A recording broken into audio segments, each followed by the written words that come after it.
Assalamualaikum warahmatullahi wabarakatuh. Selamat pagi.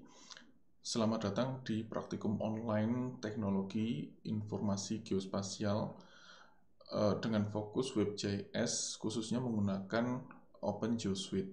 Praktikum online ini dilaksanakan di Laboratorium Sistem Informasi Geografis, Departemen Sains Informasi Geografi di Fakultas Geografi Universitas Gadjah Mada. Dengan saya sendiri, Sandi Budi Wibowo, sebagai dosen pengampu. Tujuan dari praktikum kali ini adalah untuk memahami komponen dasar dalam pembuatan Web.js.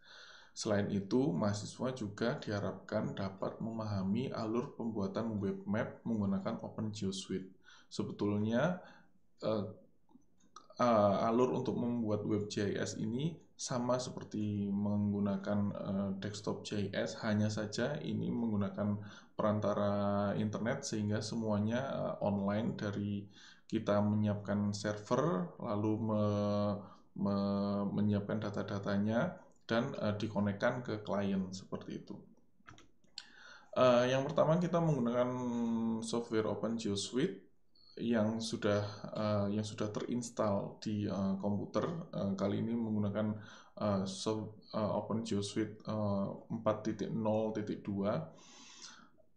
Tinggal diklik saja start untuk yang seperti gambar yang ada di layar, lalu press any key untuk continue untuk masuk ke dashboard OpenGeoSuite. Untuk masuk ke sini, kita membuka web browser dan mengetikkan localhost 8080 untuk masuk ke dalam dashboard, dan kita kali ini kita fokus ke GeoServer sebelum nanti masuk ke GeoExplorer. Yang pertama, untuk masuk ke GeoServer, kita klik configure, lalu kita akan masuk ke dashboard GeoServer di sini. Setelah itu memasukkan username yaitu admin dan passwordnya GeoServer ke sini untuk login sebagai admin. Lalu di situ ada tampilan setelah kita login sebagai admin, ada tampilan interface yang lengkap. Di situ salah satunya adalah about and status, lalu ada data, ada services juga, lalu ada setting, tile caching, security, dan service capabilities di situ.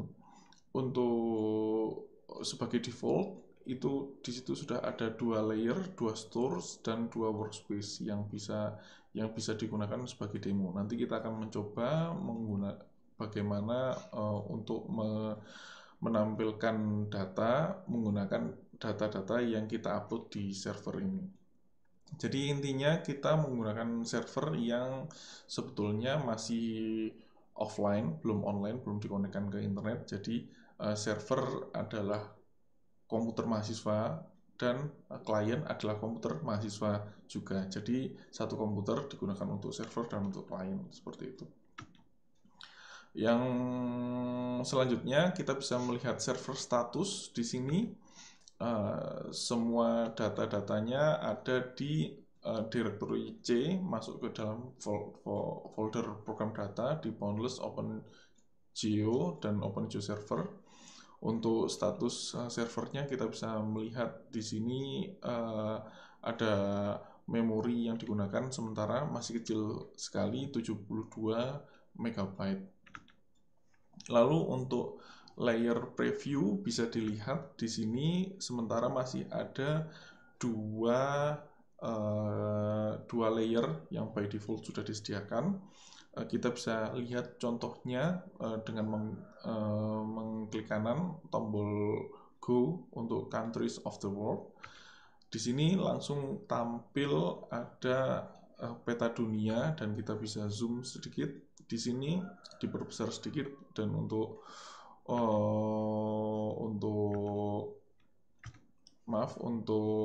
ini peta ini bisa dibesarkan dan dikecilkan seperti dengan tombol yang ada di sebelah kiri.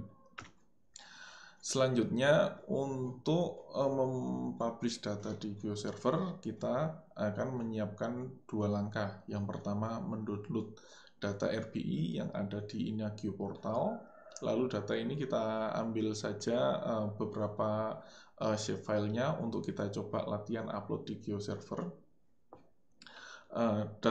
Ada beberapa protokol yang harus disiapkan untuk kita dapat mengupload data di GeoServer. Yang pertama untuk download datanya bisa di Inageo Portal. Kita coba ambil data di Kabupaten Sleman, bisa di-download di situ gratis. Lalu data di Kabupaten Sleman ini kita uncompress, terus kita ambil data jalannya saja. Jalan untuk shape filenya kita masukkan ke dalam folder jalan underscore Sleman. Lalu untuk memasukkan data ke GeoServer, kita perlu setting dulu folder optionnya untuk view. Jadi untuk file folder atau drive yang sebelumnya di hide, ditampilkan dulu. Selain itu juga untuk operating system files juga ditampilkan juga dengan cara uncheck yang bagian yang disorot ini.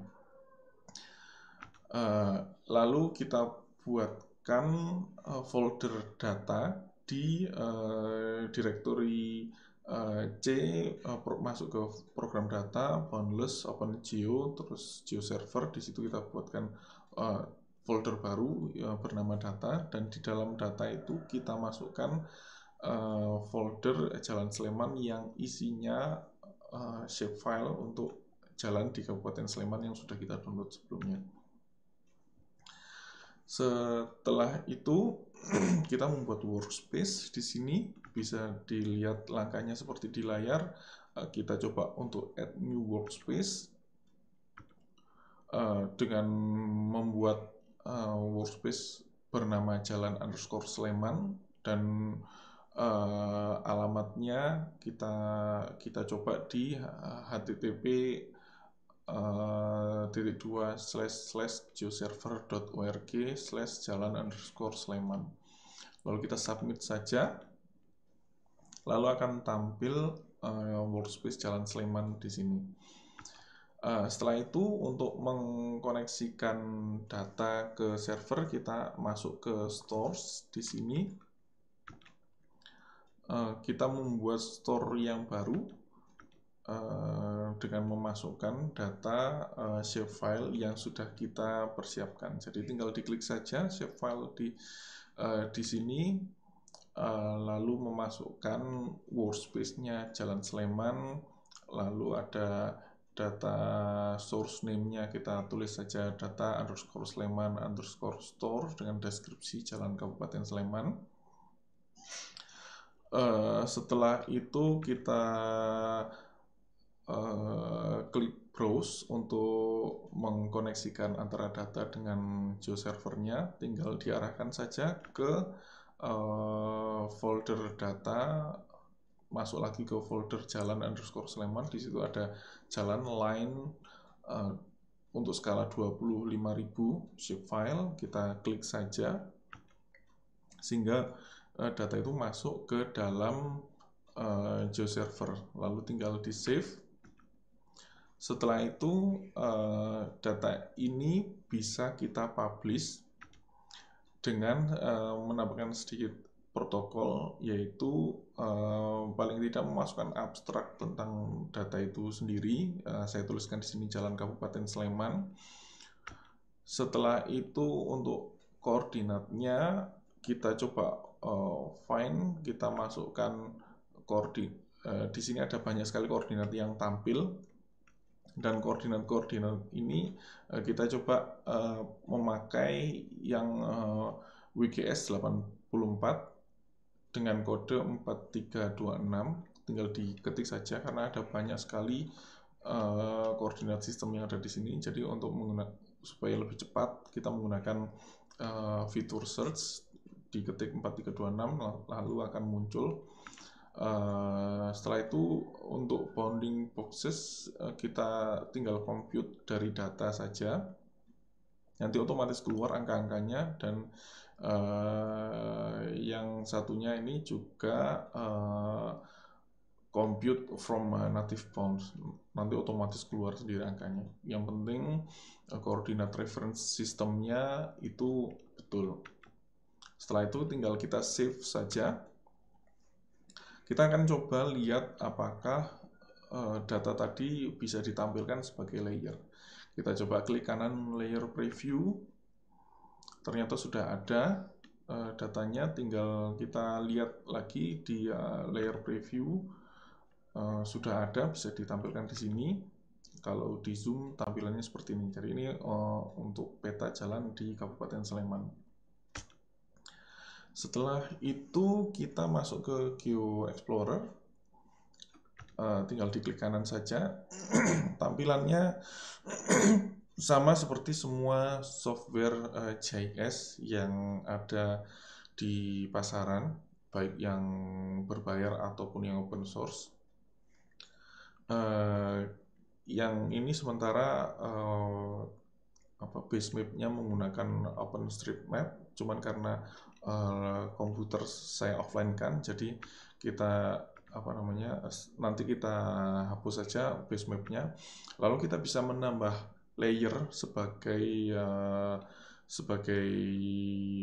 server dari sisi server. Jadi tadi kita sudah mengupload layer jalan, di sini sudah tampil di local geo server.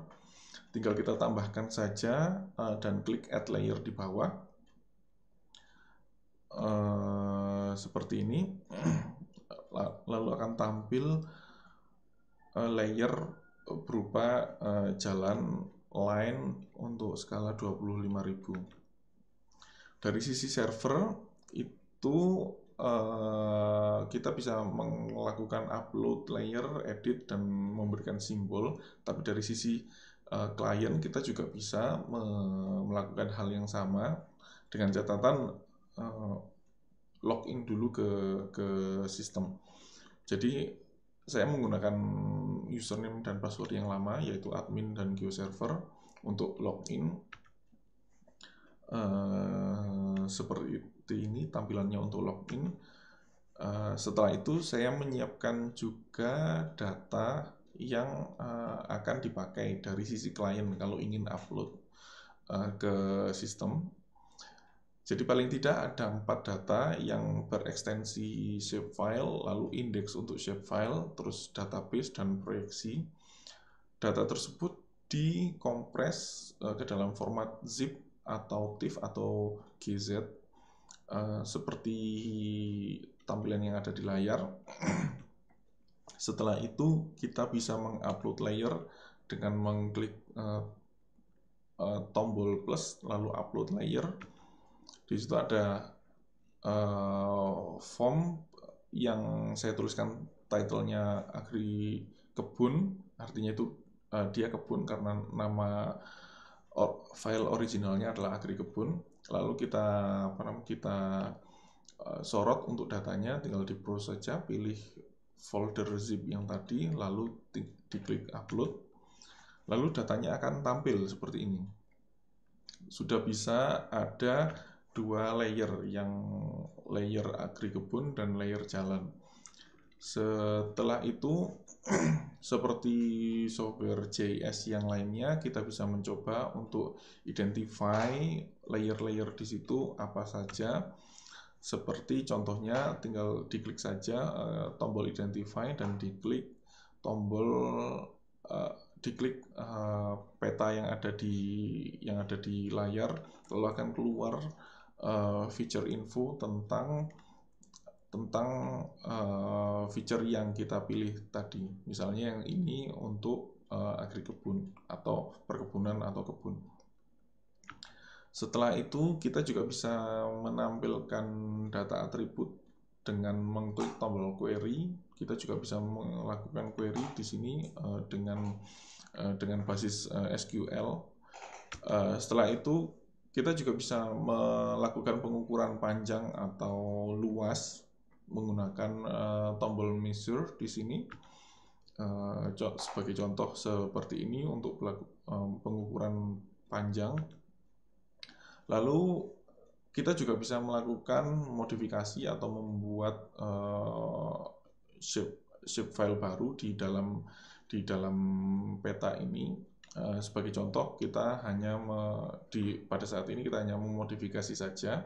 Jadi tinggal klik untuk modify, lalu diklik yang akan dimodify yang mana, lalu akan tampil seperti pesan seperti di layar. Tinggal klik saja edit, akan keluar banyak vertex, dan kalau di zoom ini vertex ini bisa diedit sesuai dengan kebutuhan slide. Apabila sudah selesai editnya, kita bisa klik save, lalu kembali seperti semula. Kalau semua sudah selesai, kita bisa publish map. Jadi di sini ada tombol map, lalu kita klik publish map. Nanti akan keluar apa saja sih yang akan kita publish. Ini by default sudah tercentang semua, tinggal kita klik next, lalu akan tampil HTML yang bisa ditampilkan di website seperti itu. Dan tampilan di websitenya kurang lebih seperti ini. Sudah ada previewnya dan ada tombol-tombolnya yang bisa kita pakai di website yang kita siapkan. Saya kira itu saja untuk materi praktikum kali ini. Terima kasih atas perhatiannya. Assalamualaikum warahmatullahi wabarakatuh. Selamat pagi.